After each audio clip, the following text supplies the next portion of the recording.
Welcome to the Exchange Art Artist Workshop Series. We are joined today by the one, the only Adam Ape. Thank you so much for being here with us today. And a little bit about why we do this for you is we really hope that these conversations that go a little bit deeper into the artist journey, what they do, how they do it, how they kind of view the world, could help the next artist that's coming up along, and they can pull some value from that. So again, thank you for being here today with us. Thanks for having me. All right, let's kick things off with the super simple question. How long have you been an artist, and where did that journey kind of kick off for you? That's an interesting question, because I think most people have latent artist abilities in them, and they don't recognize it or don't tap into it. And I never really, growing up, I was doing creative things and artistic things, but I never was like, oh, I'm an artist. And even in my career, because I do animation design and creative pursuits are my career. And even in that, I was like, oh, I'm not an artist, I'm just a designer, or I'm just a creative. And then it wasn't really until NFTs that I was like, okay, maybe this title fits. So probably for a year or so. But I think, like I said, I think most people have everyone's a latent artist in some respect. Yeah. That's super interesting to hear that. How long have you been in that field of design work and client artwork? Probably 12 or 13 years. Yeah. Wow. So that's really cool that NFTs then kind of opened up your mind to viewing yourself a little differently. Yeah, it's been an interesting shift. Yeah, I think the whole model, it just flips the whole client and servicer model, where there isn't, well, the client is kind of now the community and the collector is kind of the client. So you always have a boss, but it changes who the boss is. But yeah, I think I enjoy the freedom of, there's no one telling me what to make. The market kind of, I don't want to say the market tells me what to make, but the market decides what's successful and what's not. And that's feels a little bit more like freedom than a big brand telling you need to use this color and these words and that kind of thing. So, yeah. Yeah, it makes sense. I imagine a lot more freedom to do the things that you want to do, which can oftentimes be overwhelming, right? Yeah. The blank canvas problem is real, for sure. And it could be anything. It's how do you even start? That's definitely tricky, for sure. It's something I talk a lot with the Indonesian art community about, because they're all so talented. And I'm just like, all right, now figure out what you want to say and how you want to utilize these skills that you have, right? Yeah. I guess, it's interesting, that just made me think cutting my teeth in the commercial design and branding and art industry, and having to work with constraints, even though at the time you're like, these constraints, I hate them. But it teaches you that if you look at constraints as an opportunity to unlock something, I think that's a really powerful mindset, because constraints can be a gift and a curse. It really just depends on how you approach them. So yeah, I definitely I like constraints. I hear more artists saying that than the latter, which I think at first, once you hit your journey, you're like, I want to be free, and I want to just be this crazy artist. And then all of a sudden you're like, well, it's kind of nice to rein in on specific things. I find myself doing that a lot with photography even. It's well, you have a whole world to shoot, but yep. What are you going to shoot? Right. And the same kind of goes with what you said with that blank page kind of mentality kicking in, and oh, now what? Yeah. I think Douglas is an amazing example of one constraint, and if someone told you, hey, you can only shoot basketball hoops, oh, that sucks. Why would I only want to do that? But then look at all the creativity that unlocked for him, and it's you know, something as simple as that one little constraint turned into this whole, you know, amazing body of work. So yeah, I think, and when it, you know, when it comes to like what you want, what you have to say as an artist, like the constraint says a lot. If you define, you know, you're setting your own constraints. So um, that's a huge part for sure.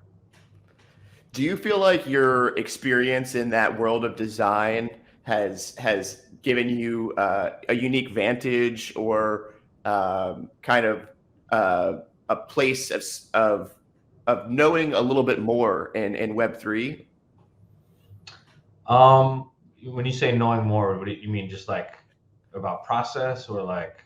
Yeah, like, do you feel like it's uniquely positioned you for your journey in Web3?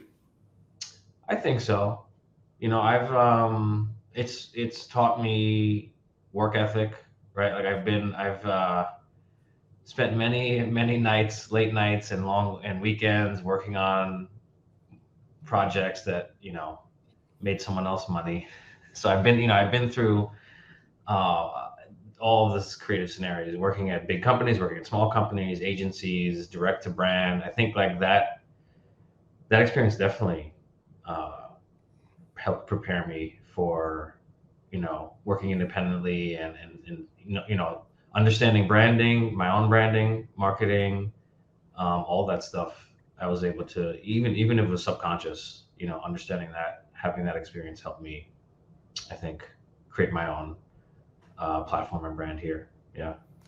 It's always easier to see in hindsight, right? It's like, Yeah. you know, especially now after the amazing last year that you've had, kind of looking back on how those experiences line up. Yeah.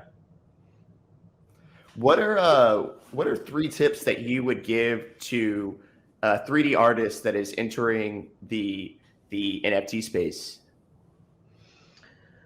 Um, I think the first one, you know, it's going to sound a little cliche, but just persistence. Like you can't get discouraged by some, you know, like not people not buying the work or not paying attention to it. And you can interpret that how you want. You can either interpret that as one, either they don't get it, which is probably not the right, not the right approach. I mean, sometimes that's true, right? Sometimes an artist's work is ahead of the curve and it's not quite appreciated.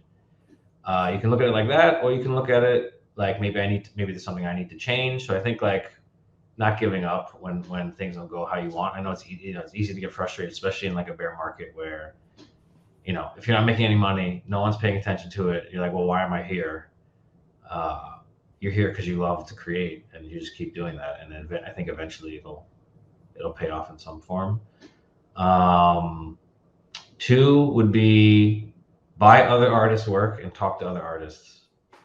The other thing that I noticed was like once my non Web3 friends or acquaintances saw what I was doing, they're like, "Oh, how do I do this? Like, I just want to make it. I don't want to sell an NFT and make a bunch of money." And they never understood that like you can't just mint something on Foundation or whatever, put it like, "Hey, buy it," and no one buys it. It's because you aren't involved in the community. No one knows who you are.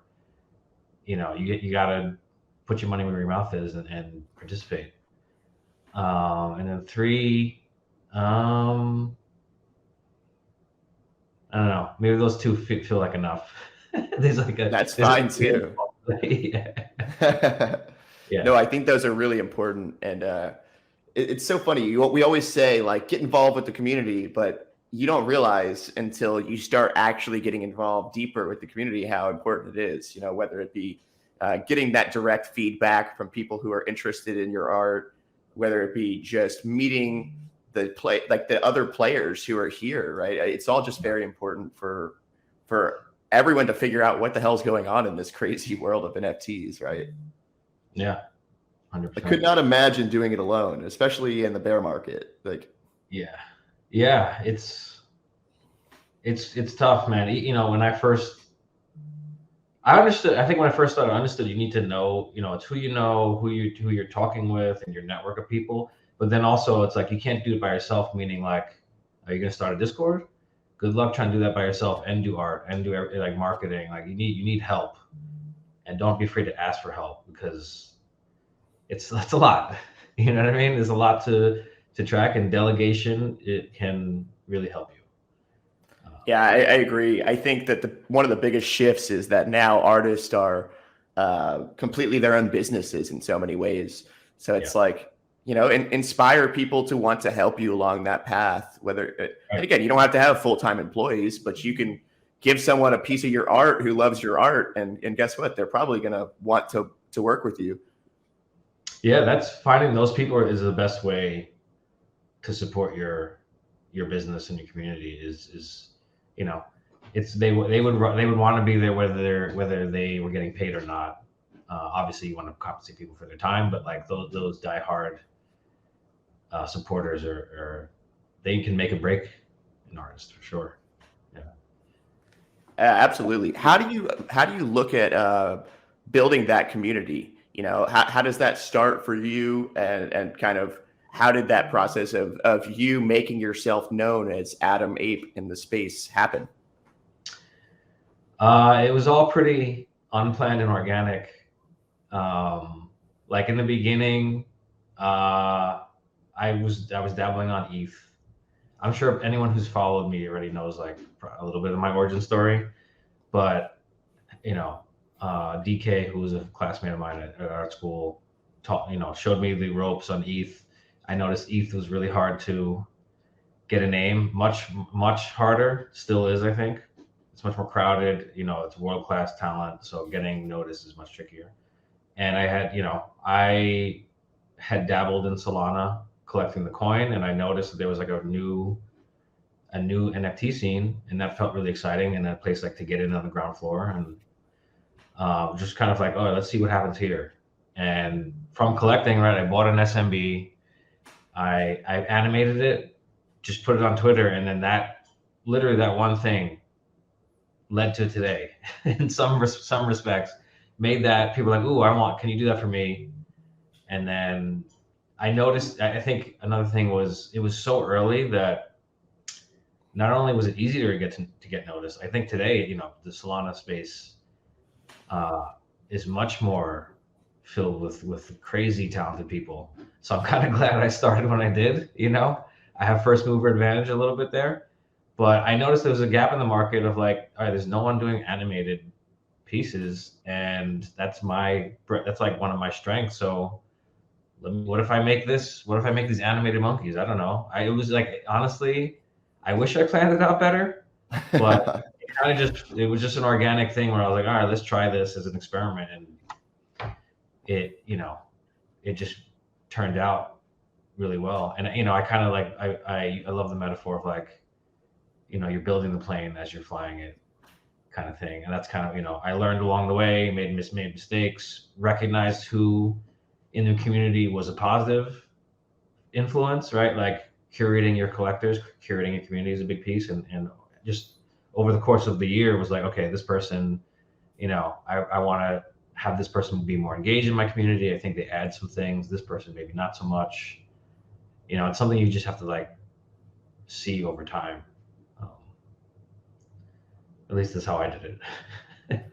I think it's such a fun thing that it was like a happy accident in so many ways, right? Like you found this niche that was missing in the space, and something that I started on the ETH side too, and on the ETH side there was so much more of that animated artwork, and for some reason it just wasn't here. And I think that it's been really cool to see how that's been processed by people who are looking at it. I remember seeing that first SMB tweet, and everyone was just going crazy, right? And that's when SMB was just finally starting to get that community that was like a cult-like following, right? Which is what you look for in really great communities a lot of times. Yeah. So I mean, it's equal parts luck, timing, and where you place yourself to capitalize on that, right? Yeah, definitely. It's really cool too, going back through. I was just looking at like, you can kind of watch that progression happen on the blockchain by looking at the Voxel Monkeys collection. You start to see the prices kind of step up gradually over time, and now to what it's become.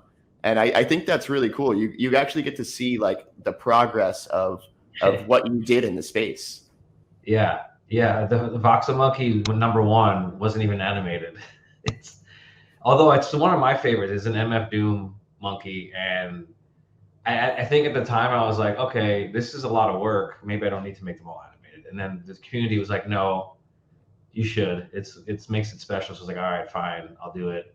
And then quickly it was like, okay, well, every week, how do I one up the quality of the previous week? And honestly, that was really daunting because in the beginning it was easy.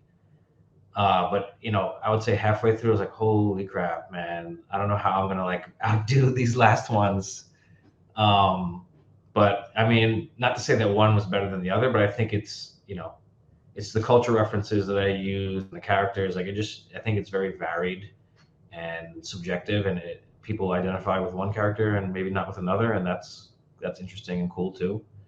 But yeah, I think like the pinned tweet on the Voxel Monkey account shows all 75 from 1 to 75, and you can see it's a pretty wild evolution of quality. And again, not to say that the early ones aren't good, but it's interesting to see how it evolved over time. Some of them are just so crazy, and I feel like because you did them over such a spread out time, it really allowed people to enjoy the entire collection as it came out, and kind of be part of this evolution of the artwork that you were creating. Yeah, it was a blast, man. I mean, like I said, it was definitely daunting and stressful. We like weekly auctions. I spaced it out at the end, but like in the beginning, I was also doing like 5 a week, which is nuts to think about back. I think that's why they were a little bit less detailed each one, because it was just like more per week. And then as time went on, I was like, okay, let's do 1 a week and make that one really, really strong. Put all the effort in one instead of it spreading out to 5. And that was another reason why the quality sort of picked up, because I just decided to focus on one, and then it was bi-weekly. It wasn't even every other week. So that changed the how things were flowing and being dropped as well. Yeah, you can really see that shift. I feel like, especially like now that you say that, like what just you can kind of see almost around like the 30 mark. It was where you see just like a real hyper increase of the quality and the depth that's in each of these pieces. It's really awesome to see that, and it's also really cool to hear that that process happened in real time. And I'm sure a lot of that came from community feedback and Yep. collector feedback, right? Yep. I mean, it was a lot of things. Like the market, there was like a downturn. There was a downturn before this one, which is hard to imagine. Um, yeah, it was just like community feedback, seeing how the market reacted price wise, just my own bandwidth. And I was like, okay, 5 a week. It was like 5 a week, then 3, then once every week, and then 1 biweekly. And then I think towards the end, it was like, all right, I'm just gonna wait until it's done and I feel good about it to release it. It's not like a set schedule. And I think being adaptable like that is really important. Like I think if what's the Mike Tyson quote? Everyone has a plan until they get punched in the face. I got punched in the face a few times. Yeah, you just gotta adapt, man, and move the market. And obviously, you want to stay true to. There's got to be something at the core that you're staying true to, but how you strategize around that should be adaptable. Yep, I agree. And I think that you also, as an artist, have that responsibility to like ask your collectors and have that dialogue, like, and also to be nimble, right? I think that collectors really appreciate that. It's like, oh, he's not just sitting here wishing that the market got better, or sitting here wishing that the quality increased. Like, you have to actually put in that work to make that happen, right? Yeah, and that was one of the reasons why I cut supply to 75, because originally it was 100, which was totally arbitrary. I was like, oh, Boogles did 100. I don't know, I'll do 100. Actually, DK's Let's Walk collection was also 100, so it just felt like a nice round number. And one of the main reasons was uh, just making them more scarce, right? My own bandwidth, and yeah, just like pivoting to market conditions. it felt like the right move, and it seemed like it's been the right move. So I'm glad I did that. This one's a two-parter because I feel like you have a lot of inspirations, and especially on different projects, right? You're very good at like compartmentalizing the design and the concept of a project into that project, and then having something else that kind of might live in another box, right? Like, Mhm. I'm curious on how you find your inspiration and what those are behind. Let's start with voxel monkeys, and then go to broader, like yourself as an artist. Yeah, I mean, the Voxel Monkeys, like obviously it's all like pop culture references, which is something one that I thought what was missing from the SMB collection, and I think people really like feel are passionate about, right? When you like, it was always funny releasing a set and like, oh, I think this character is going to be identified or like sell for the most, and then I would be completely surprised. Like the week that we released the Daft Punk, I was like, okay, that one's not bad, and that ended up selling for the highest because the buyer was like, I love Daft Punk, and I need this. So it was really cool to like channel cultural references that I was into and see other people jive with them and like be into them as well. So I think, yeah, Voxel Monkeys were like really inspired by just like animation, cultural references. And it's funny. I was actually trying to go for like a stop motion kind of like Lego vibe with like the animation and the aesthetic. Like there's one Michelle Gondry music video, White Stripes. I forget the name of the song. I think I Met a Girl. I forget what the name of it is, but it's basically he just animated the band playing in Lego form, and I was like, this is the fucking coolest thing I've ever seen. And that was all. That was like one of the big drivers between for making it not 2D pixel but 3D voxels. And not like there were voxel projects around, but they were kind of like these weird 3D models that weren't really lit and material, and like the texture was kind of shitty. And this was more of like, I don't want to say they were like Legos, but they're kind of just like a relief sculpture of a pixel image, which was something I had never seen done before. And the Michelle Gondry thing was like probably one of the bigger influences on the animation style for sure. Yeah. Yeah, that's really cool. It's super unique. Like you said, it does almost have this Lego-like quality, and I think that people didn't even fully realize they were 3D on some of these until Yeah. they do more education, which I think is really cool. Yeah. Like I can't wait. I'm gonna be buying a token frame. And I heard, I mean, I don't know if I'm supposed to say they're gonna have Solana Yep. compatibility. These voxels are just meant to be viewed bigger, and it really hurts me when they're small. And that's just the nature of like Twitter and Discord and everything. It's like compression. The Twitter compression's trash. Elon, fix that shit, man. Bring back animated PFPs also, if Twitter doesn't just go under. But I designed them with the intention of people looking at them like the poster behind me, like big format, so you can see the shading and the shape and the bezel around each shape and all that kind of stuff. Like it's really meant to be viewed bigger, but just because of the format that things live on currently, maybe that'll change one day. Uh, they're small, but I'm glad people noticed eventually. We got to get the voxel monkeys up on a huge billboard cycling through Yeah, through yeah. all 75. That would be amazing one day. Hey man, I wouldn't doubt it. With everything that you've accomplished this year, a billboard seems like a logical next step somewhere along this journey. Yeah, yeah. Yeah, that's really cool to hear. And then does that kind of pour into like who you are as an artist as well? Like you mentioned pop culture and like is that kind of part of what influences you in general? Yeah, 100%. Like I view myself as a really eclectic. I don't know if eclectic person sounds a little weird, but my influences are certainly eclectic. Like the music I listen to, the TV shows and films I watch, the art I consume, it's like all over the place. But I think that's like cool. I think that like not being able to identify someone's influences is cool because everyone's influenced by someone, right? Nothing exists in a vacuum. If you think that's the case, then you're wrong. Not, everyone is building on each other's creations. That's just how culture and evolution and humanity works.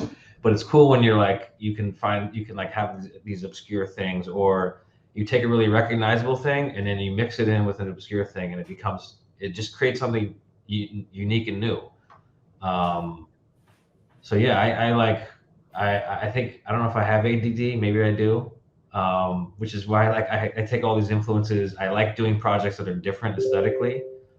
I know like a lot of people say, hey, you're an artist, define your voice and become recognizable aesthetically. And I get the value for that, but I would like jump out a window if I had to do voxels forever. You know what I mean? Like that doesn't interest me.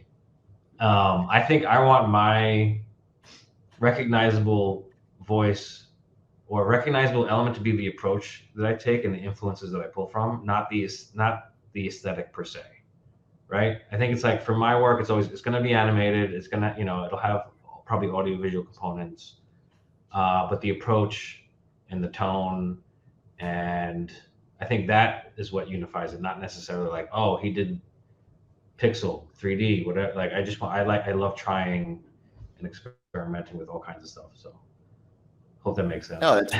No, that makes a lot of sense. And I think it kind of comes across, especially now as we see you entering this new era of what you're doing with your artwork on the blockchain. That quality comes across, that attention to these details. And I think that is all very Adam Ape, and I think it's cool to view that as you don't want to make your own prison, right? Like you said, I couldn't imagine having to think of ways to continue to make like voxel art new and exciting for yourself, like much less the collectors, but for yourself first and foremost. Yeah. Let's talk a little bit about that. I would love to hear a little bit about this next phase and what you're doing. I know a whole lot of us are very excited about the Iron Paw, and you're doing such a great job of doing something new, and you've always been really great at cultivating communities in multiple places, which we'll touch on after this. But would love to hear a little bit about that project, what's inspiring that, and like why you chose to do things this way with it. Yeah, so that one, there were a few things that made me go in this direction. The first being like having come from a year of auctions and one-of-ones, the design problem, I looked at it as a design problem of a generative collection seemed like an interesting challenge, especially an animated one. I think it had been done with Invisible Friends. I think that was one of the first animated generative collections. And I was just fascinated about like, what would it take to make an interesting animated generative collection, but also how would I evolve it? And that's where like the mech plus driver piece came in, because I think Invisible Friends is amazing, but they kind of the PFP execution I think didn't really match the format of Twitter and all this other stuff. Walk cycles, like when it comes to modular animation, walk cycles are pretty much as good as it gets, because it allows you, it constraints again, right? It's a constraint that lets you build things in a way that you can swap elements, right? Because like what Voxel Monkeys did was completely unique per animation. There's just no way to scale that. Like, unless I literally created 4,000 one-of-ones, which would take me years, there's no way to scale that. So walk cycles are a really cool way in terms of animation to build something that can be modular and generative. So that was thinking that there. And then I was like, okay, what's something that hasn't been done? I haven't seen like a walk cycle mech with the driver as the PFP, and you can swap the driver. Like, how do I gamify that? Okay, you know, you have the mech and then you have a driver, but if you want, if depending on your mood or, you know, whatever you want to collect more of this type of driver, this type of mech, you could swap them out and unlock this like full animated state. And then I was also like, well, how do I one up it even further? I want to do generative sound, because animation without sound is like sad. And I like looking back on a lot of the voxels, like, oh man, I wish I did more sound for these. And I hadn't seen the collection do generative sound. So the plan was like each component of the mech gets its own sound effect, and it's designed in a way that when you randomly put them together, they can still somewhat work well. I think the benefit of a mech is like it doesn't need to work like a piece of music. It can just kind of be, you know, a soundscape that's layered, which gives me a little bit of freedom there. And I just love like sci-fi and the humor. Like there's you know, I think the humor is another element, a consistent thread in my work, and the aesthetic and some of the traits in the Iron Paw are pretty humorous. I don't know if I've teased too many of them, but it just felt like a perfect storm of elements and ideas, and people seem to resonate with it so far. So yeah, I'm just like full steam ahead on that and trying to make that a brand, have some world building ideas. The other thing that I think was interesting for this was Voxel Monkeys was like, each piece was influenced by a cultural reference, but there was no real overarching story. And I think this creating a boutique generative brand allowed me the opportunity to like do some world building, some lore. Mhm. Like that's exciting and something I hadn't done before. Yep. Like how do I approach that? And how does that enrich the NFTs and the art as well? Because that's a side of things I was curious about, had never done, and was, you know, wanting to try. So all of that together led to this.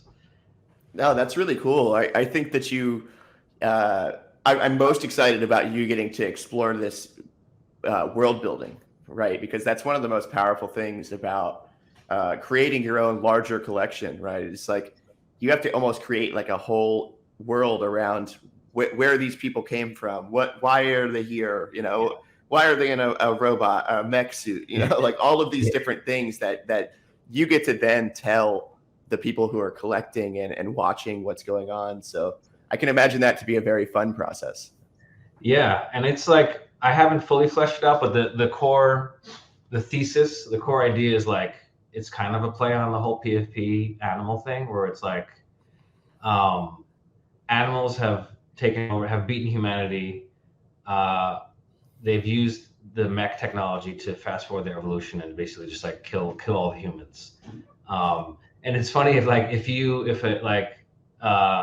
sent a snapshot of the current Twitter timeline to like outer space and an alien looked at it, they'd be like, who are they? What are these animals? And why are they like? So I think it's kind of like a meta joke in a way, or like a look at the whole space is like is a funny, you know, animal farm kind of. It's like that. It's like that episode of Death, Love, and Robots with the cats. Yeah, the cats have been the ones who survived after society killed themselves, and right. That's so funny, man. Yeah, I think that's. I think people often don't look at humor as something artistic, but it totally is. And I like the way that even throughout Voxel Monkeys, there is that element of humor and not taking things so painfully serious, right? Yeah. It's like, I mean, if you just, you know, I don't know how you just look at this stuff on a daily basis and not like laugh, because some of it's really just like it's just like crazy. Especially like explaining this to non-NFT people. Like those conversations themselves were wild. And I would like tell my family like last Thanksgiving, oh yeah, this monkey that I made sold for like $40,000. Like, what? What are you talking about? Like, just like that is laughable itself, right? So, I like not taking myself too seriously and not taking, you know, the space too seriously, and that, you know, that helps you get through the crappy times too. So, It's honestly kind of funny sometimes when people take the NFT space too seriously. You're like, you're so mad over like these cartoon JPEGs. Like, yeah, it's wild. you got to view life as a video game sometimes, I feel like. Yeah, definitely. I'm curious on, like, we talked about it briefly there, but how do you kind of view cultivating communities across blockchains? I know it's something that a lot more Solana artists, especially as they gain traction, are like, when is it the right time? How do I go about that? So I'd just love to hear a little bit about how you think about, watering the garden on both sides, if you would. Man, it's tough. It's tough. And I'm surprised at how tough it had been, or the reaction was from the Solana side. Because I assumed, like me, most people had started on ETH, but I guess like now we're so deep in the cycle that's not the case. Right. And people got a little mad at me. They're like, no, Iron Paw is going to be on ETH. What are you talking about? It should be on Solana. I just think it's like, I think art, my ultimate goal is like not NFT artist. It's artist, not ETH or Sol or Tez. These are all meaningless labels and boxes that we put on, we like beef over right now. We're like, we should all be on the same page trying to convert the rest of the world to this and not be like, no, Binance Coin's trash. Like, we hate you. I just like think that's stupid personally. And I get it. Like, people who are financially invested in these things need to be, I forget where I saw some tweet where it was like, if you create an L1, you need it to be a cult because that's how you get your L1 to succeed. And I understand that point of view, but from an artist point of view, I don't want to, like, it just goes back to not wanting to do one thing artistically. I don't want to be limited to one chain. So, but I also understand, like, Solana is where I built my community, my base. That's where I came from. So I'm not leaving Solana. I just want to create more cross pollination. So it's been tricky, and I'm being really careful about how I do it. But the ultimate goal would be like, okay, get some ETH people to buy into Iron Paw, and they go, who's the artist behind this? Oh, they came from Solana. And then they look at like the work that I did. And then, I also strategically, the only NFTs that grant you allow list access to Iron Paw are on Solana. So if you're an ETH person and you want that, you got to buy a Solana NFT. That's like on purpose. And then for Solana people, whether if they want to keep dabbling in ETH, fine. If not, that's also fine. But I just want more cross pollination. I don't like the beefing like maxi stuff. Like, I think it's stupid. We should all be lifting each other up. So that's like the main reason, and just expanding my audience. Like, I think any artist wants to have a bigger audience, right? So if you can successfully capture a cross-chain audience, that's huge. And another part of it is I don't know of any other Solana artists that's done that. I know projects have like tried to do it unsuccessfully, but I think if you're like, because I'm a singular name trying to do it, it's a little bit different than like Boryuku doing it, for example. So I don't know. I just think it'd be a nice feather in the cap if I could say, hey, I went the opposite direction of most people. I built it up on Solana, went to ETH, and became successful. Where like right now, the current flow is like, oh, I'm a big ETH artist. Maybe I'll try some Solana stuff, like the CAFs and the thank you X's, for example. So there's like, a little bit of motivation there to have like that feather in my cap. Yeah, I think that's really cool. And I think I've already seen like that ripple effect starting, because I know you're heavily involved with like the proof communities, and I saw you got a punk and have been involved in that community, and you've done a great job at kind of putting the carrot out in front of people to pique their curiosity. And I've seen some people from the proof ecosystem starting to slowly collect Solana art, and that's I believe in many regards thanks to what you're doing, and I hope more people start to see that. And it excites me when I see someone go over from Solana like the opposite track, right? Because like you said, that just opens the eyes of the people. It's like, where did this artist originate from? oh, you Yep. started off on Solana. There's art on Solana, and then it's Yep. this whole, Yeah, it legitimizes the people who are here, and like that's kind of a crappy way to look at it because no one should need like to be legitimized. But to be honest with you, from an ETH Maxi point of view, it's like, oh, this is cool art. Who made this? A Solana artist? yeah. Oh shit! Let me look at what's going on there. Like it just benefits everyone. So I never really understood the people getting mad. You know what I mean? Like, There's people on Solana that don't even realize there's a Solana art market. Of right. course, there's going to be people Yeah, on ETH that don't realize there's a Solana art market. yeah, that's been funny too. That's been funny. Because I guess I just live in the bubble of the art market, and when I see like, the DeGods, oh, there's art, like I never knew about art. I'm like, what have you been doing? What? I feel the same way. I'm like, how did you live this existence Yeah. before? Yeah. No, that's really funny, man. I'm curious on if you've learned anything along the way from releasing art on Exchange Art.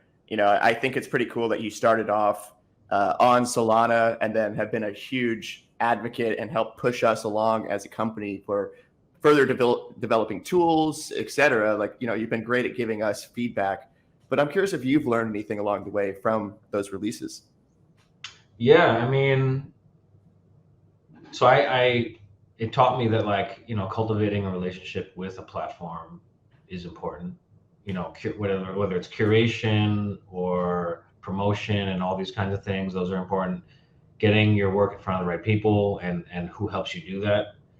The other thing, is like hype matters, right? Like marketing matters. And additions are hard. I think those are three big takeaways from like, okay, shifting from auctions to additions. Ooh, this is tricky. How do I price this?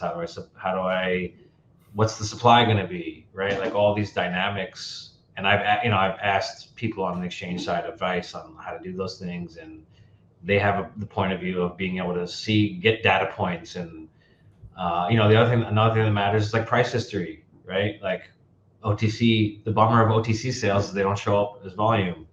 I hope one day Exchange shows all cross-platform volume. It's coming. Exchange. It's coming. Okay. It's coming. It's coming sooner than you might think, actually, which is awesome. really exciting. Okay. Yeah, because people ask about that. Like I was tracking it loosely. I just didn't have time, and that's like stuff collectors want to know. And I learned, okay, these are data points that people want to know about. And to have a platform that can do that for you is huge, right? And it's like all those other things. So I think those are like, it was cool to learn with you guys too, That's been the most fun part, because even before I started working with Exchange, that's exactly how my relationship formed. I was at times saying, this is shit, please fix it so I can use this. And that turned into a friendship over time. And it's been cool to watch the artist have direct impact on, we're building up together, especially with it being, I keep saying 1 year because that's what it feels like. It's like this last year has been when so many people have created something special, all while Solana was going down, by the way. It hasn't been going up in a year. It's been going down. But we built so many amazing things while we've been trending down as a community as a whole. Yeah. All right. Let's see here. Oh, this is a good one for you.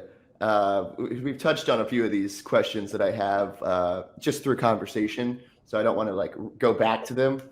But we talk about Solana and especially everything that's been going on the last few weeks with this whole FTX blow up and kind of watching now the dust start to settle. Where do you see the future of Solana?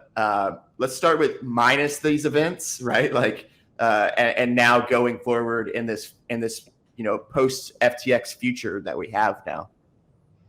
Yeah, I mean, in a good way, it's more decentralized now, which I think was a big argument people had against it. But I think, like, to me, Solana, the bet that I'm making is it's what helps onboard the masses, and it's accessible, and it's easy to use, and the UX fades into the background. And I think there's a specific audience of people that as an artist, that's one group of people that you want to have be a collector, and there's other groups too. So I think that's like, why wouldn't I want to work on a chain that could potentially be that, the mass adoption catalyst? And I'm excited to see what else gets built on it. I wasn't at Lisbon, but I heard awesome things, the new tech, and that stuff's exciting, So I'm looking forward to that for sure. 1 million NFTs for $150. That was one of the ones that blew my mind. It's just like, what? Yep. It's like, for artists that might seem kind of arbitrary, but you'll never have to think about the cost to make your art again, which is something that's really exciting. Yeah. And especially with all this gaming that's coming out, it's like you're going to need to be able to spit these NFTs out for cheap if they're assets in a game.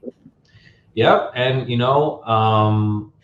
I don't want to give too much away, but if Iron Paw becomes a successful brand, obviously you have a mech, you want to see it fight. If it becomes a game, I'm definitely planning on trying to do the gaming execution on Solana. Again, just reinforcing that cross-pollination stuff. So yeah, I'm excited to see what tech comes out and how I can leverage it for Iron Paw. Yeah, I think what's so cool is you have this vision behind that, and that's all it takes to teach other people that something's cool. Like when I first started on Solana, no one on the ETH side thought it was cool. I just kept saying it was over and over and over again. And finally they were like, oh wait, maybe this might be kind of cool.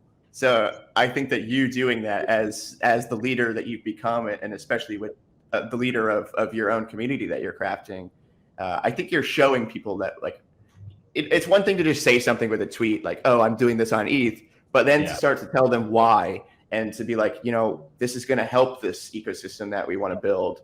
And I'm personally really excited for you to see how you kind of go about this dance. It's like when you create a brand, then you can go wherever you want on either side of the chain. Who knows? There might be a new chain that pops up that is just highly interesting, and you want to put something on. Like, now you can do that over this underarching brand umbrella that you've created, which I think is really quite cool. Yep, I view them as tools. Right, like that. Like everyone should be building a brand independent of a chain, because who knows the future of any of these chains, right? So you want to be able to have a brand that has value outside of that, and then you're just using them as tools to get to the end, to reach the goal that you want. That's how I look at it. Yeah, I couldn't agree more. And I think that if anything, these events should show us all that, right? It's like we go all the way back to Mt. Gox, like Bitcoin maxis who made their entire religion Bitcoin were shaken to the core, right? And they still are. It's like you don't want to have that your brand necessarily attached to sometimes catastrophic events, right? Yep. That's really cool, man. And we kind of already touched on this, but like kind of post.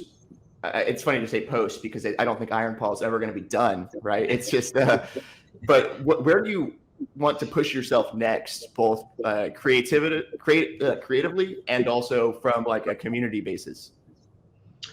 I still would like to do one-of-ones as well. I think it's like, again, like I look at it as two different creative problems and sort of boxes to work in. And I still like the idea of doing a one-off piece, and it tells its own story and exists on its own and not independent of anything else. So I don't know what that's going to be, but when I can find time, because it's the other thing I didn't expect, and even for a boutique one, because it's my project's going to be small, it's a crazy amount of work. So I have so much more respect for people who do it successfully, because I knew it was work, but I was like, okay, wow, this is a lot more than I even could have imagined. But I think like a nice break from that can be occasionally doing a one-of-one piece. Don't know what that's going to be, but have the interest to do that at some point. I hope it's 3D astronauts. It's a terrible crypto art joke, but